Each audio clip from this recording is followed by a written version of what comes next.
Picturesque Torrey Pines, your setting for the Farmers. Justin Rose, your main character. Looking to be the outright leader from start to finish. That feat not accomplished at the Farmers since 1955. The 45-year-old in full stride, holding a 6-shot lead heading into the final round. First, your shot of the day that comes courtesy of Kashmir Keith. Respect the fabric. Cut from a different cloth. Mitchell to the bottom. From a $118, beautiful wedge work there. Mitchell would finish T11 at 12 under. Joel Damon, finishing position important, says he's not catching Justin Rose. I mean, Rosie would have to miss his tee time for him to catch Justin Rose. Those are his words, not mine. But Damon still needs to find his way inside that top 10. Doesn't have full status on tour, a fan favorite. Doing himself a favorite there at the par 4 7th would make that for birdie. Finished T7 at 14 under. Some big time points and Aon Swing 5 implications. As for Rosie, 12 wins to his name, already well decorated with a gold medal at the Olympics, a FedEx Cup champion, a U.S. Open champion at Marion. The resume speaks for itself, but why not continue to add in your mid-40s? Would make that birdie at the 8th to move to 23 under, maintain that 6-shot lead. More from Rose in a bit. Brooksy in the field, and so good to have Brooks Koepka back. A warm welcome by those on hand at Torrey, and we will see him again next week on CBS at the WM Phoenix Open, a place he's won multiple times before. Putter escaped him this week at Torrey Pines, but just rounding back into form and plays the full 72 here at Torrey. T56, 4 under for Koepka. Back to Rose as he looks to make the turn in style here at number 9 from range. 36 feet to the bottom. You could start engraving the thing. 7 shots clear. Moves to 24 under. Now, all sorts of history in his sights. A tournament scoring record. Some records for those in their mid-40s as well. After a bogey at 12, a birdie putt goes begging there. Rose always plenty of emotion, and emotional here with this guy Fooch on the bag. The last time Justin Rose won this tournament, Fooch was unable to caddy that bag due to health reasons, so finally one for the dynamic duo of Fooch and Rosie as he gets his 2nd win ever at the Farmers and does it at the ripe old age of 45. Justin Rose, a 7-shot victory, sets the tournament scoring record. And of the 12 prior victories in Rose's career, none have come by more than 3 shots. This, the largest margin of victory in his 20 years on tour. Justin, a new tournament scoring record here, and you do it as the oldest to ever win here at Torrey Pines. You just told me you were very aware of that scoring record. You wanted it. What is the significance of this, especially at this point in your career? Yeah, this has been a huge win. I think firstly I'd like to dedicate it to Fooch. You know, there was 2019, he was in the hospital bed when Lordy was strolling up the 18th here with me, and it was one of the, actually that week was one of the best weeks I'd ever played, I thought. You know, and I think this week was even maybe more of a clinic from tee to green, I felt, and awesome to have him on the bag and share that 18th experience with him here at Torrey Pines, so you can finally enjoy that little trophy. He's always looked at it in my trophy cabinet and kind of hated that one, but now he's got one for himself, so that's been amazing. But yeah, 23 under I kind of knew was a tournament record. The whole week's sort of been a record sort of setting week, and I was just kind of aware of that, just for my own personal pride. And sorry, T-Dubs, if you are watching, but I was grinding on that. You know, I had, you know, obviously I was aware of a big lead, but I kind of wanted to play for that for myself. And I was also aware of, you know, I've kind of grown the lead each day, so I wanted to sort of finish 7 ahead rather than 6. And so I had my own little mini goals coming down the stretch, and kind of kept me really focused, which I think was the key for the week. You know, I felt like I played great, obviously, but I managed my game well, and just loved, even at the beginning of the week, when I saw the weather forecast, I was like, I want to enjoy this week. And no better way to enjoy it than that. We certainly all enjoyed watching the clinic that you put on. I talked to Fooch yesterday, and he said, Amanda, the crazy thing is, I don't even think we've seen his best golf yet. What are the expectations you have for yourself moving forward, and is this just the beginning? I mean, listen, I don't know. I'm still loving it, still working hard. Obviously, you got to love it to work hard. I think I've said that the other day, and you know, I still do believe there's some really good stuff ahead of me. Otherwise, I wouldn't be doing it. You know, the sacrifice at home is a lot. You know, travel a lot. You know, send my love to my family back home. I missed you guys. Heading home tonight. How good's that? So excited. But yeah, why not? Why not? I'm hitting the ball further. You know, short game I think still could be improved on. Putting's obviously good at times, great at times, and I'm feeling comfortable in my long game. So why not? Why not? I love that. And finally, for the viewers at home, I think sometimes it's hard for us to describe the challenge of having such a significant lead for such an extended period of time throughout the week. What is that challenge, and how did you manage it so well?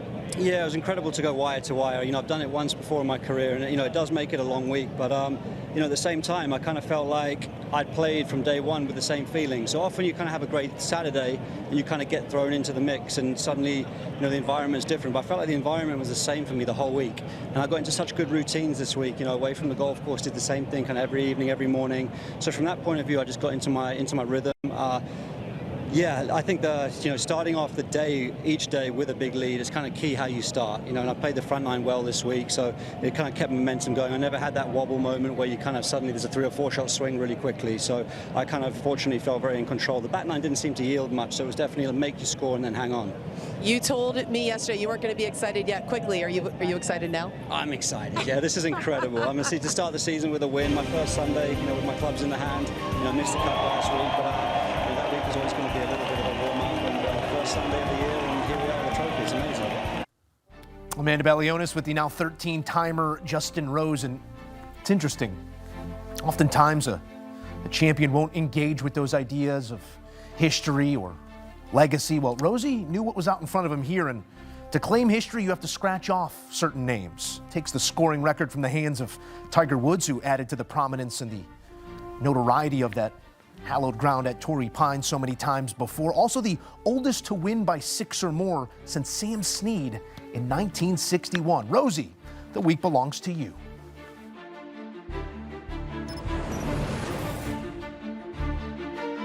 Numbers are red, Rosie is 2. For more on the now 13-time winner on tour, we say hello to our lead voice of golf on CBS, Trevor Immelman, joining us with win number 1 on the season for Golf on CBS, belonging to Justin Rose. Impressive in each and every way that he was able to accomplish this, but the game plan on Sunday really didn't let off the gas at all. What did you make of it, Trev? Yeah, I thought that was really smart, and that's kind of what I expected from him. I mean, he has so much experience. He's won golf tournaments all over the world in so many different ways, and so I knew he wasn't going to do anything too silly. Got off to a pretty solid start with a bunch of pars, and then birdies at 6 and 8 and 9 really just cemented everything for him, and he kept putting one foot in front of the other. He said he knew about the scoring record. He wanted to go ahead and achieve that. Anytime you can steal a record off of Tiger Woods, you've done something pretty special. So really inspirational stuff from Rosie, at this point in his career to still keep thriving and be so dedicated, wanting to get out here and still beat these youngsters. It's impressive stuff, man. I really, really enjoyed watching him play this week. Love that transparency post-round as well with Amanda. Amazing comments, aware of it all and what was at stake here on Sunday. I want to delve a little deeper there on the process, because we talked yesterday about it and you allude to it again today. What's required at 45 years old, not just to perform on tour, but to excel and blow by a field in this fashion at 45? Well, look, I think part of it is knowing that this game is just so hard, Joe, and there's going to be adversity at some point, and you're just going to have to be able to roll your way through that rather than overreacting. And I think he did a great job, like you say, wire to wire. He's been holding the lead all week long and just slowly increasing it from 4 after 2 to 6 after 3 rounds, and then winning by 7, which I found kind of funny the week before the Super Bowl, winning by a touchdown and an extra point. He just has so much experience. He understands himself. He understands his game, and he's built such a brilliant team around him. I mean, these guys, they leave no stone unturned. I mean, like I said to you, it is truly inspirational. I mean, there's a lot of youngsters out there that if they're trying to break into the game, whether it be at junior golf level or college golf or even into the pro ranks, take a good hard look at what Justin Rose does and see what you can learn from that, because this guy is the consummate professional. He has been for almost 30 years, and he's been extremely successful. So he's a great guy to copy out there, and Jim said it perfectly on the broadcast. I mean, if you had to poll people from all over the world that are golf lovers, and you ask them to give you one word that describes Justin Rose, that word is class. And that's what he is. That's the person he is. That's the game that he has. And pretty proud of him, really, to get this 13th win, and it's going to be fun to see what he does from here. And still that pursed lip of intensity that he loves to sport on these sorts of days. Impressive stuff, and that is an understatement, what he was capable to accomplish this week. We have 22 weeks of golf on CBS, and I do want to broaden with you for a moment. As we look at the road ahead, it's Augusta gleaming in the distance. It's a PGA. It's the playoffs this year, the WM right out in front of our face as well. What are a couple of the questions you'd like answered throughout this season, Trevor? Well, there's a bunch. I mean, there's some youngsters trying to break through, but what springs to the top of my mind is we get to see Scotty Scheffler play for the first time at a CBS tournament next week at a course that he loves, at a tournament that he's won. And so that's going to be great to see. I mean, WM is always, you know, one of our flagship events. The crowd, the atmosphere, the energy is second to none. And so it's going to be a lot of fun to get to Scottsdale and experience that one more time. But we're lucky. I mean, we really have a great slate of tournaments this year. Bunch of signature events, I believe 6 of them. We've got a couple of majors, like you referenced, the Masters and the PGA Championship, and the playoffs for the first time in a couple of years. So we've got a long road ahead. You and I are going to be spending a lot of time together, Moose, and hopefully we get a bunch of great winners like Jay Rose. No one I'd rather do it with than our guy, Trevor Immelman. We always appreciate the time here on HQ. Thank you, Trev. Thank you. An exciting week ahead at the WN, but let's live in this moment for but a moment. Justin Rose stamping his name once again at Torrey Pines, his second time a winner at the event, his 13th career victory overall at 45 years of age. Rosie, still in full bloom.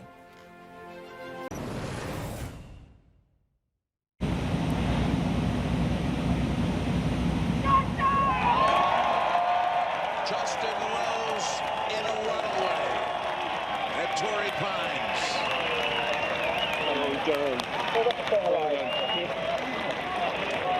Thank you. Well done. Nice birdie. Good birdie there. Thank you. No doubt about it, back on post round as we have one joining us from Torrey Pines, Doug Bell joining the conversation, Patrick McDonald back in the mix. And Doug, I'll come your way first as you just shared some air with the now 13-time winner on tour. What did you take away from your interaction with Justin Rose?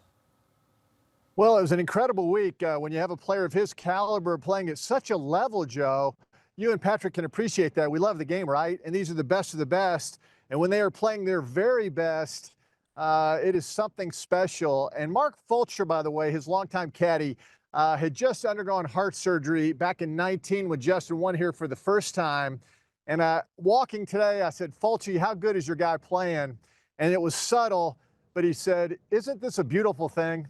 And I thought that was so simple, but it is really beautiful when a player of his caliber is just hitting on all aspects of his game. That was on display all week, guys. The 36, 54, and 72-hole scoring record, Justin Rose. You can't do any better than that. Yeah, despite that 7-shot berth, he had to get over that water at the last before they could make mention of what this moment meant for each of those two gentlemen. But it was a very cool moment. I do want to explore, Patrick, a little bit of the where and the when of the wins in Justin Rose's career, 13 now. But when you look at the places some of these victories have come, Jack's Place, Marion, Colonial, Torrey twice, Pebble, he's won a gold medal. It's really a game that translates across decades, across continental divides. When you look at this latest win, I know it's one he already has, but what does it do for a resume? Well, there's a lot of major championship-esque venues on those lists that you just had, Joe. And I know he only has one to his name, but Justin Rose just feels like a multiple-time major championship winner in my book, and I'm sure in a lot of other books too. And so I think his ability to peak at the correct time is such an underrated skill, where even deep into his mid-40s now, in 24 he peaked at Troon, in 25 he peaked at Augusta National. You look at where his best finishes were last year, it was at some of the bigger tournaments like a Bay Hill too. And that is a skill set that I think is super underrated in professional golf, and one that you really need to hone in as you get later into your career and you understand that you might not have your best game week to week, and you kind of have to pick and choose and coast up there, coast up there, coast up there, and then be ready for the sprint. And I think Justin Rose has just been tremendous at that throughout his career. Even when the consistency has waned a little bit, those peak performances that I've mentioned, they've come at all the big time venues. We hear someone like Rory McIlroy talk about wanting to win at certain venues. Justin Rose is cut from the same cloth, in my opinion, and that list of venues that he's won at is just indicative of that, I think. You know, guys, Nick Faldo is really considered the top English golfer of all time, right? And he has 9 wins, 6 of those, 3 at the Masters, 3 in the Open Championship. Justin Rose now 13, as you guys have mentioned, and he has 2 in the last 6 months. Let's not forget he won in the playoffs last year at Memphis, TPC South win in that heat. Nothing to sneeze at there. So in my mind, he is the greatest English golfer of all time because he's doing it now against the best competition we've ever seen on the PGA Tour. And keep in mind, guys, 45 years old, taking his fitness to a different level. He oftentimes sleeps in this red light bed. He has an oxygen tank that he closes himself in 3 or 4 times a week so he can enhance his breathing capabilities. I mean, he does it all. Sits in an ice bath, 45 degrees, 3 times a week. Has a van that travels with him to all these stops. I mean, it's crazy what he does, but look at the results. Pretty amazing. And again, golf is the only sport, and that's why we love it, right, guys? That a 45-year-old can come out and beat guys in their 20s and celebrate. And this isn't just a one-off. This could be the start of a very big year for Justin Rose. Yeah, 2 wins in his last 5 starts, if we want to put those constraints around it, as you said, Doug, last year in the playoffs, and then here in our first event of golf on CBS this season, another venue that speaks for itself in Torrey Pines. We do have a couple others to get to here. It was a nervy finish for Joel Damon, but does bite plenty of that apple to stay inside that Aon Swing 5. He has a sponsorship exemption, for the WM next week. Looks like he might be eking ever closer to some signature golf at other places as well. What did you take in this week from Joel Damon? Because self-deprecation is sort of his currency at times. Appeared a little bit more confident in himself this go-around, Doug. Did you see it the same in person? Absolutely. I saw a more confident golfer, and I've seen the other side of Joel Damon walking out here with him. I've seen a guy who absolutely beats himself up to a point where it's kind of like, I got to get away from it because this is not pretty. But this week I saw a confident golfer. Of course, he and his wife now have 2 little babies at home. His family is growing. He spent a lot of time with them in the offseason. But he said he went out a week before the Amex, and he said it was like training camp. And of course, he's a big Seahawks fan, lives up in Seattle, and he'll tell you all about the Super Bowl next week. But he called it training camp, and he said for really 6 or 7 days went back to basics. And he saw the results at the Amex, which got him excited. And now at this golf course, that listen, he likes this place. He was one over today, but all in all, he's always played the South Course really, really well. So I think if I was Joel Damon, and I know he's excited about what lies ahead. It just takes a little bit of confidence for these guys to get it going. And now he's going to his hometown event, Scottsdale, Arizona. We'll see how he does. I think he's going to do great, and believe me, the crowd will be behind him.